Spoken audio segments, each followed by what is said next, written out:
Hi ಎಲ್ರಿಗೂ ನಮಸ್ಕಾರ. ಅಪ್ಪು ಅಭಿಮಾನಿ ಕುಕ್ಕಿಂಗ್ ಚಾನಲ್ಗೆ ನಿಮ್ಮೆಲ್ರಿಗೂ ಸ್ವಾಗತ.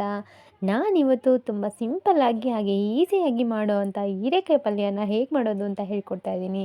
ಇದು ರೊಟ್ಟಿಗೆ, ಚಪಾತಿಗೆ ಎಲ್ಲ ತುಂಬ ಚೆನ್ನಾಗಿರುತ್ತೆ. ಇದನ್ನು ಒಂದ್ಸತಿ ಮನೇಲಿ ಟ್ರೈ ಮಾಡಿ. ಮೊದಲಿಗೆ ನಾನು ಸ್ಟವ್ ಹಚ್ಕೊಂಡು ಬಾಣಲಿ ಇಟ್ಕೊಂಡಿದ್ದೀನಿ. ಅದಕ್ಕೆ ನಾನಿವಾಗ 4 ಟೇಬಲ್ ಸ್ಪೂನ್ ಆಗೋಷ್ಟು ಆಯಿಲ್ ಹಾಕ್ಕೊಳ್ತಾ ಇದ್ದೀನಿ. ಅದಕ್ಕೆ 1 ಗಡ್ಡೆ ಬೆಳ್ಳುಳ್ಳಿ ಜಜ್ಜಿರೋದನ್ನು ಹಾಕ್ಕೊಳ್ತಾ ಇದ್ದೀನಿ. ಅದು ಸ್ವಲ್ಪ ಫ್ರೈ ಆದಮೇಲೆ ಒಂದು ಚಿಕ್ಕ ಟೊಮೆಟೊ ಹಾಕ್ಕೊಳ್ತಾ ಇದ್ದೀನಿ. ಚಿಕ್ಕ ಟೊಮೆಟೊ ಹಾಕ್ಕೊಂಡು ಚೆನ್ನಾಗಿ ಫ್ರೈ ಮಾಡ್ಕೊಳ್ಳಿ. ಈ ಪಲ್ಯ ಅಂತೂ ರೊಟ್ಟಿಗಂತೂ ಬೆಸ್ಟ್ ಕಾಂಬಿನೇಷನ್ನು.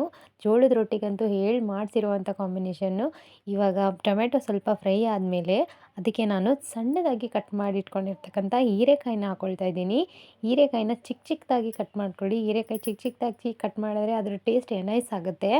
ಇವಾಗ ಅದನ್ನು ಚೆನ್ನಾಗಿ ಫ್ರೈ ಮಾಡ್ಕೋಬೇಕು. ಎಣ್ಣೆಲೇ ಫ್ರೈ ಮಾಡ್ಕೋಬೇಕು. ಇದಕ್ಕೆ ನೀರೆಲ್ಲ ಹಾಕಬಾರ್ದು. ಇವಾಗಲೇ ಇದು ಚೆನ್ನಾಗಿ ಫ್ರೈ ಆದಮೇಲೆ ಇವಾಗ ಅದಕ್ಕೆ ಸ್ವಲ್ಪ ರುಚಿಗೆ ತಕ್ಕಷ್ಟು ಉಪ್ಪು ಹಾಕ್ಕೊಳ್ತಾ ಇದ್ದೀನಿ. ನಿಮ್ಮ ರುಚಿಗೆ ಎಷ್ಟು ಬೇಕೋ ನೀವು ಅಷ್ಟು ಉಪ್ಪು ಹಾಕ್ಕೊಳ್ಳಿ. ಅದಕ್ಕೆ 1/2 ಟೀ ಸ್ಪೂನ್ ಅರಿಶಿನ ಪುಡಿ ಹಾಕ್ಕೊಂಡಿದ್ದೀನಿ. ಹಾಗೆ 1/2 ಟೀ ಸ್ಪೂನ್ ಗರಂ ಮಸಾಲೆ ಹಾಕ್ಕೊಂಡಿದ್ದೀನಿ. 1 ಟೇಬಲ್ ಸ್ಪೂನಷ್ಟು ಅಚ್ಕಾರದ ಪುಡಿ ಹಾಕ್ಕೊಳ್ತಾ ಇದ್ದೀನಿ. ಅಚ್ಕಾರದ ಪುಡಿ ಹಾಕ್ಕೊಂಡಾದ್ಮೇಲೆ ಸ್ವಲ್ಪ ಅದನ್ನು ಎಣ್ಣೆಲೇ ಫ್ರೈ ಮಾಡಬೇಕು. ನೀರೆಲ್ಲ ಹಾಕೋಬಾರ್ದು.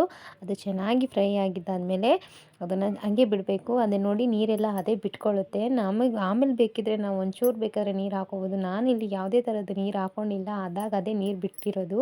ಇವಾಗ ಅದು ಇನ್ನೂ ಸ್ವಲ್ಪ ಚೆನ್ನಾಗಿ ರುಚಿ ಬರಬೇಕಂದ್ರೆ ಅದಕ್ಕೆ 1 ಚಮಚದಷ್ಟು ತುಪ್ಪ ಹಾಕ್ಕೊಳ್ಳಿ. ತುಂಬ ಚೆನ್ನಾಗಿರುತ್ತೆ. ಲಾಸ್ಟಲ್ಲಿ ಕಡಲೆ ಬೀಜದ ಪುಡಿ, ಶೇಂಗಾನ ಸ್ವಲ್ಪ ರೋಸ್ಟ್ ಮಾಡಿಕೊಂಡು ಅದನ್ನು ಮಿಕ್ಸಿ ಮಾಡಿ ಇಟ್ಕೊಂಡಿದ್ದೀನಿ. ಅದ್ರ 2 ಟೇಬಲ್ ಸ್ಪೂನಷ್ಟು ಅದನ್ನು ಹಾಕ್ಕೊಂಡಿದ್ದೀನಿ. ಇವಾಗ ಅದನ್ನು ಫ್ರೈ ಮಾಡಿದ್ದಾದರೆ ಶೇಂಗಾ ಪುಡಿ ಹಾಕ್ಕೊಂಡು ಚೆನ್ನಾಗಿ ಮಿಕ್ಸ್ ಮಾಡ್ಕೋಬೇಕು. ಇದನ್ನು ಮಿಕ್ಸ್ ಮಾಡಿ 1-2 ನಿಮಿಷಗಳ ಕಾಲ ಸಣ್ಣ ಫ್ಲೇಮಲ್ಲಿ ಲಿಡ್ಡನ್ನು ಕ್ಲೋಸ್ ಮಾಡಿ ಇಟ್ಟರೆ ಅದು ಚೆನ್ನಾಗಿ ಬೆಂದ್ಕೊಳ್ಳುತ್ತೆ ಹೀರೆಕಾಯಿ. ಇವಾಗ ನೋಡಿ ಹೀರೆಕಾಯಿ ಬೆಂದಿದೆ. ಅದನ್ನು ಓಪನ್ ಮಾಡಿ ತೋರಿಸ್ತೀನಿ ನಿಮಗೆ. ಇವಾಗ ನೋಡಿ ಚೆನ್ನಾಗಿ ರೆಡಿಯಾಗಿದೆ. ಇದನ್ನು ರೊಟ್ಟಿ, ಚಪಾತಿ ಯಾವುದ್ರ ಜೊತೆಗೆ ಬೇಕಾದರೂ ತಿನ್ಬೋದು.